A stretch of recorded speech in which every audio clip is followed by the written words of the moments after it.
जय श्री कृष्णा दोस्तों, स्वागत है आपका अपने चैनल VSVN में। दोस्तों, क्या आप जानते हैं कि सावन में भगवान शिव को गंगाजल और बेलपत्र क्यों चढ़ाते हैं?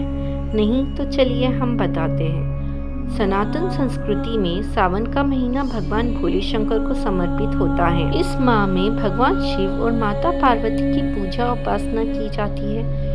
प्रति सोमवार को भगवान शिव के निमित्त व्रत किया जाता है और सावन महीने में कांवड़ यात्रा का भी विधान है। भगवान शिव के 12 ज्योतिर्लिंग है, जहाँ सावन के महीने में गंगाजल से जलाभिषेक और बिल्व पत्र का पूजन अर्पण किया जाता है। क्योंकि सावन का महीना भगवान शिव को अति प्रिय है। कहा जाता है कि सावन माह में ही समुद्र मंथन हुआ था, जिसमें हलाहल विष निकला था और उसको शिवजी ने अपने अंदर ग्रहण कर लिया था। इसके बाद उनके कंठ में काफी जलन महसूस हुई थी, जिसके बाद देवी देव, दानव, दैत्य सभी लोग बाबा भोलेनाथ को गंगाजल से स्नान कराते थे। साथ ही बिल्व पत्र के भोग लगाए थे। बिल्व पत्र संस्कृत शब्द है और हिंदी में इसे बेलपत्र भी कहा जाता है।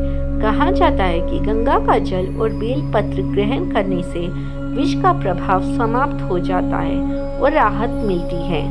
मान्यता के अनुसार उसी समय से यह परंपरा चली आ रही है कि सावन के माह में गंगाजल और बेलपत्र बाबा भोलेनाथ को अर्पण किया जाता है।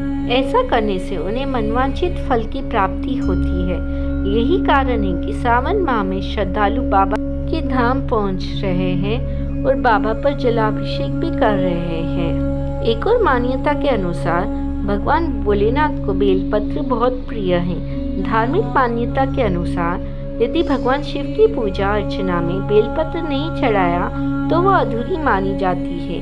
बेलपत्र के 3 पत्ते जो आपस में जुड़े होते हैं वो पवित्र माने जाते हैं। इन 3 पत्तों को त्रिदेव माना जाता है। मान्यता है कि 3 पत्ते महादेव के त्रिशूल का प्रतिनिधित्व करते हैं।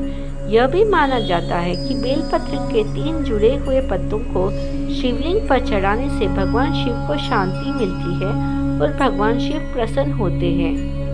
बेलपत्र को त्रिदेव का शक्ति पुंज भी कहा जाता है। अपने त्रिकोणीय आकार के साथ बेलपत्र भगवान शिव की 3 आंखों का प्रतिनिधित्व करते हैं। इसके अतिरिक्त यह भगवान के अस्त्र त्रिशूल का प्रतिनिधित्व करता है। बेलपत्र ठंडक प्रदान करता है। यह भी माना जाता है कि सावन पर बेलपत्र से पूजा करने वाले भक्तों को आध्यात्मिक शक्ति प्राप्त होती है। बेल वृक्ष के नीचे शिवलिंग की पूजा करने से मोक्ष की प्राप्ति होती है। भगवान शिव को बेलपत्र चढ़ाने से भगवान शिव बहुत प्रसन्न होते हैं। बेल वृक्ष के नीचे दीपक जलाने से ज्ञान की प्राप्ति होती है। बिल्व वृक्ष के नीचे गरीबों को भोजन कराने से आर्थिक स्थिति मजबूत होती है। भगवान शिव पर गंगाजल क्यों अर्पण किया जाता है? 12 ज्योतिर्लिंगों में बाबा बैद्यनाथ धाम में गंगाजल सावन में चढ़ाने का विशेष महत्व माना गया है। पौराणिक कथा के अनुसार चीर काल में जब दानवों का आतंक बढ़ा और दानवों ने तीनों लोक पर आधिपत्य जमा लिया, उस समय देवतागण और ऋषि मुनि भगवान श्री हरि विष्णु के पास गए, जहां उन्होंने दानवों पर विजय पाने के लिए समुद्र मंथन करने की सलाह दी। इसके पश्चात देवताओं ने दानवों के साथ मिलकर नाग वासुकी और मंदार पर्वत की मदद से क्षीर सागर में समुद्र मंथन किया। इससे 14 रत्न, साथ में अमृत और विष की भी प्राप्ति हुई। लेकिन जब विष धारण करने की बात आई तो देवता और दानव सभी पीछे हट गए। भगवान शिव से विष से मुक्ति दिलाने की याचना की। उस समय भगवान शिव ने विष को धारण किया। जब भगवान शिव विष धारण कर रहे थे तो विष की कुछ बूंदें धरा पर भी गिरी, जिन्हें सांप, बिच्छू और अन्य विषधारी जीवों ने ग्रहण कर लिया। इसके चलते वे सभी विषधारी हो गए, जबकि भगवान शिव ने समस्त विष को अपनी ग्रीवा में धारण कर लिया।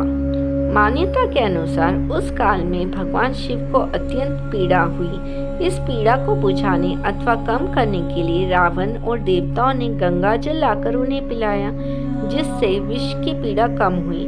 कालांतर से भगवान शिव की गंगाजल से अभिषेक किया जाता है। आधुनिक समय में कांवड़िया गंगाजल लेकर कांवड़ यात्रा करते हैं और गंगा जल से भगवान शिव का जलाभिषेक करते हैं। ऐसी मान्यताएं भी हैं कि श्री राम भी 108 किलोमीटर की पैदल यात्रा कर कांवड़ लेकर वैद्यनाथ धाम आए थे और बाबा भोलेनाथ पर जल अर्पण किए थे।